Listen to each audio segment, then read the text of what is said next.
Under this president's leadership, President Biden, violent crime is at a nearly 50-year low.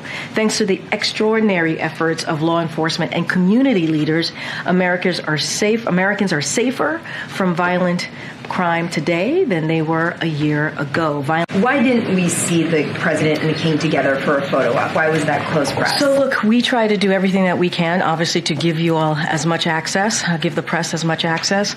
It is sometimes the visiting country they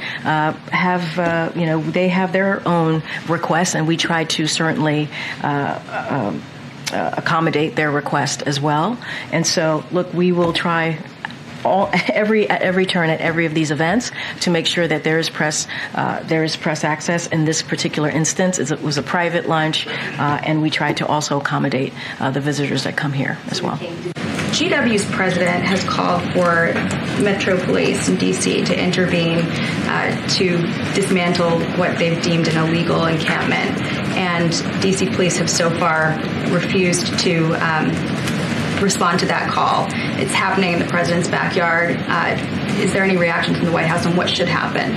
So that is something that I'm going to leave to the local law enforcement and the universities. That's for them to figure out, for them to work it through. They know what is happening on the ground, and we've always been very clear about that, and we'll continue to be clear about that. We're going to continue to call for peaceful protest. On these reported plans for the U.S. to bring over Palestinian refugees potentially, is there anything you can tell us about where we are in the works with that? And what I know it would depend on coordination with Egypt, which so far has been resistant to cooperate on this. What can you tell us about those plans? I don't have anything further to announce. I know I was asked this question a couple times last week. Just don't have anything else to share.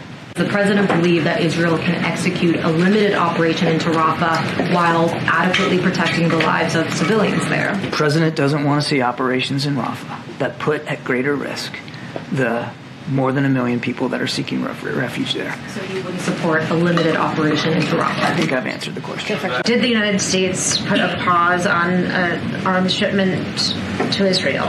Is that reporting correct? I'm not going to confirm that reporting. If they do go through with this operation, is the U.S. willing to consider putting limits or conditions on aid to Israel? I won't get ahead of where we are right now, Mary, in the process here. And I'm certainly not going to speak to hypothetical operations that haven't happened yet. So I think we just have to see what transpires.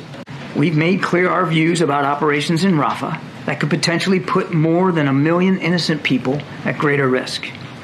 During his call with Prime Minister Netanyahu, the president again made this clear. He also made clear that we continue to believe that the hostage deal is the best way to avoid that sort of an outcome while securing the release of those hostages. And as I said, those conversations continue.